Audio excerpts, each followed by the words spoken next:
Welcome back to Hen House Files, where the feathers fly, the shadows cluck, and the stories, well, they go bawk in the night. Tonight, we're heading deep into the Rocky Mountains to a place even the bravest roosters wouldn't roost. So fluff your feathers, grab your lantern, and don't wander too far from the coop, because this is The Echoes of Copper Ridge, a tale of lost campers, mountain whispers, and something in the woods that likes to peck at your soul. When Matt suggested a camping trip in the Rockies, it was supposed to be a reunion, just four college friends reconnecting after years of drifting apart. They chose Copper Ridge, an isolated spot nestled between jagged cliffs and a dense stretch of pine forest that barely showed up on maps. Completely off grid, Matt had boasted. No cell signal, no other campers, no drama. They arrived late in the day, Matt, Liza, Jared, and Claire. The dirt road had rattled their bones for miles before finally spitting them out onto a moss-covered clearing near the edge of a cliff. Below, a dark river snaked through the canyon like a ribbon of ink. Above, the trees leaned inward, as if eavesdropping. The group set up their tents, got a fire going, and spent the evening drinking whiskey and swapping old stories. Laughter echoed across the trees, but the woods never laughed back. That night, as the fire died down and stars took their place overhead, Claire stood to go to her tent when she froze. "Do you guys hear that?"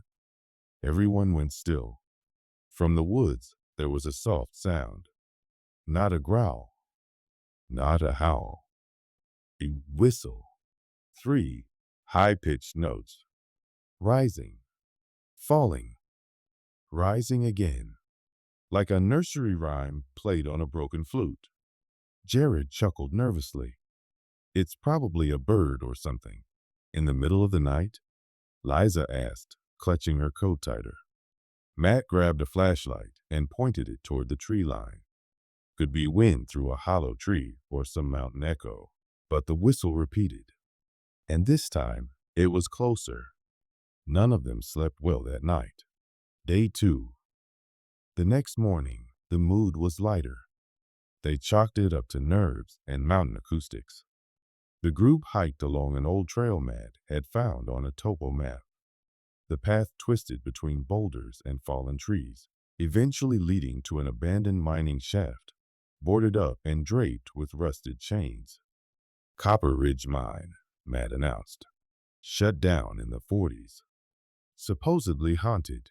Claire took a step back. "Haunted?"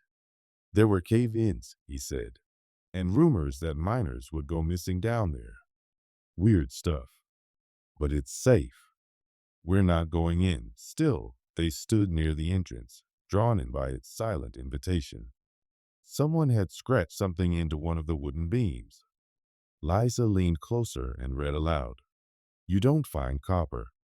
Copper finds you." Jared rolled his eyes. "Spooky. Let's head back." But the rest of the day felt off. The wind carried strange smells, metallic, like blood and rust. At times, Liza swore she saw shapes moving in her peripheral vision. Claire claimed she heard breathing behind her while hiking, even though no one was there. That night, the whistle came back. Only now, it wasn't just a whistle. It was followed by a low, hoarse voice repeating a name, Matt. The fire cracked. The group sat in silence, eyes scanning the dark. Again, Matt. This time, it was closer. Too close. Jared stood abruptly. "I'm not doing this. This isn't funny." "I didn't say anything," Matt shouted. A long shadow passed behind the tents. Claire screamed. They all scrambled for flashlights, shining them everywhere, but saw nothing. Just trees. Still and indifferent. They decided to sleep in shifts, taking turns keeping watch. Claire's turn came last. At some point around 4 a.m., she dozed off. When the sun rose, Matt was gone. Day 3. His tent was empty, his backpack and gear untouched. No footprints leading out, just his watch, sitting on a tree stump, still ticking. They searched the area, shouting his name, circling wider and wider.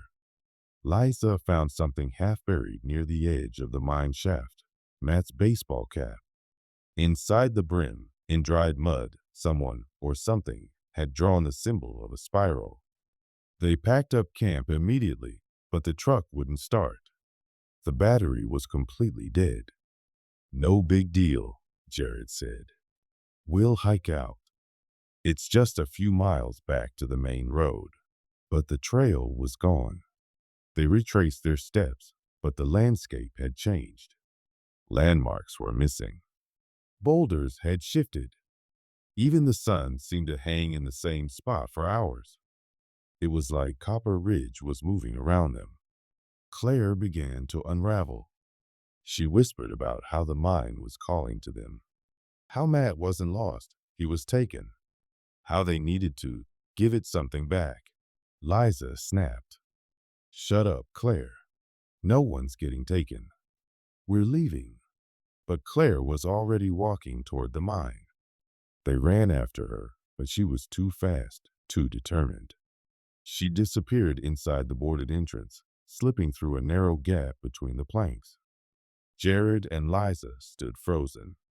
From the mine came a sound, impossible to describe, like rocks grinding against bone, like screaming from under 20 feet of soil, and then silence. Claire never came out. Day 4. Jared and Liza camped on the ridge with no fire, too scared to draw attention. The forest was louder now, full of movement and whispers. That night, Liza cried in her sleeping bag. Then she heard it again. 3 high-pitched notes.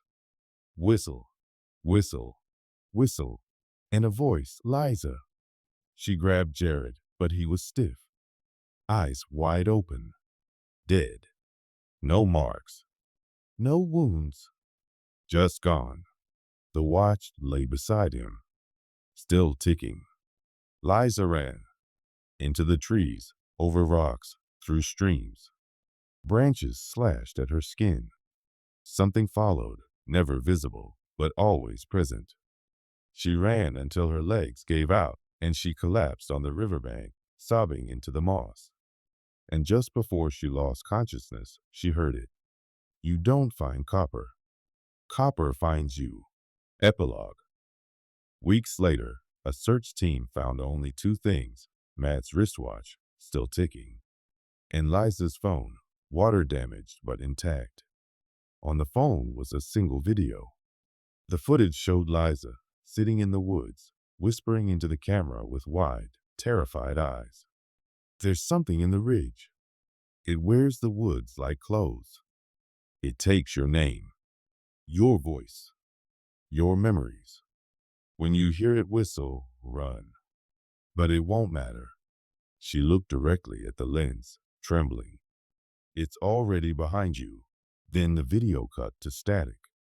The Copper Ridge Trail was closed permanently.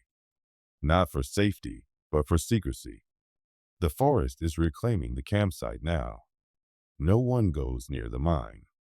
Locals say the trees have grown thick with whispers. And every now and then, if you listen just right, you'll hear the whistle. And that, my little hatchlings, was the echoes of Copper Ridge. If that didn't ruffle your feathers, you must be part ghost yourself. If you love the story, give us a like, share it with your flock, and don't forget to subscribe to the Hen House Files, where the clucks get creepy and the stories hatch straight from the shadows. Until next time, keep your beak sharp, your coop locked. And if you hear whistling in the woods, don't cluck back.